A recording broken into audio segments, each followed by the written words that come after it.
বেআইনি মামলার রায় হবে, আপনার ওই চেয়ারের পায়াটা ভেঙে তছনছ করে দেবো মমতা ব্যানার্জি। আমরা বলছি আমরা সেই বীর বাঙালি ক্ষুদিরামের দেশের মানুষ, আমরা আত্মত্যাগ করতে জানি, যা বলি আগে নিজের জীবনে সেটা প্রয়োগ করি, তারপরে অন্যদের বলি।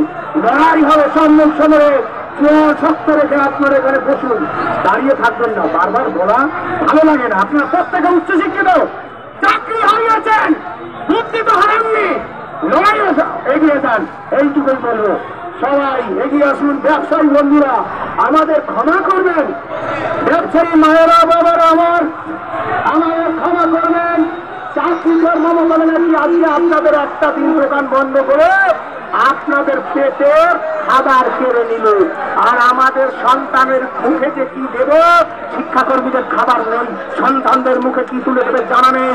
আজকে এর জন্য দায়ী মুখ্যমন্ত্রী। আপনাদেরও পেটে লাথি মারলো, আমাদেরও দুটো পেটে লাথি মারলো। আমরা আজকে এসছি 5 কত দিন দুর্নীতির গলায় বাপা চালাতে। যদি আনটেন্টেড টিচার আর নন টিচিং স্টাফদের যদি তালিকা না দেয়, ডান পা চালিয়ে শেষ করে দেবো, মেরে দেবো, মেরে দেবো। চাকরির মমতা বন্দ্যোপাধ্যায় কোনো রাগঢাক নাই, কোনো ন্যারেটিভ নাই, সোজাসুজি হিট চাকরির মমতা বন্দ্যোপাধ্যায়। কোনো খানা নেই, বাঁচানো যায়। কেউ মিছিল এগোবেন না, শান্ত হয়ে দাঁড়ান, কোনো প্ররোচনায় পা দেবেন না। যারা সামনের ব্যানারে আছেন কোনো পুলিশি প্ররোচনায় পা দেবেন না। আমরা বলেছি আমরা শান্তিপূর্ণভাবে আসছি, কিচ্ছু ভাঙবো না, চুরবো না। রাজ্যের মাননীয় মুখ্যমন্ত্রী যদি সাক্ষাৎ করে সব সমস্যার সমাধান, নইলে 100% ভেঙে চুরে টস নস করে দিয়ে যাবো।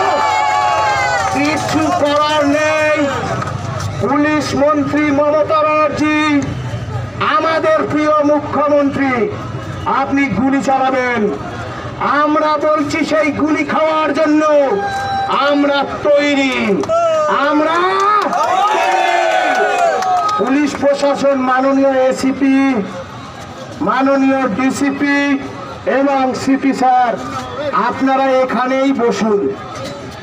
রাস্তা পাল্টাবো পরে, এখানেই বসুন। যখন সোজা হবে সোজা যাব, তারপরে কোথায় যাওয়ার কোথায় যাব, কিন্তু এই রাস্তা দিয়েই যাব,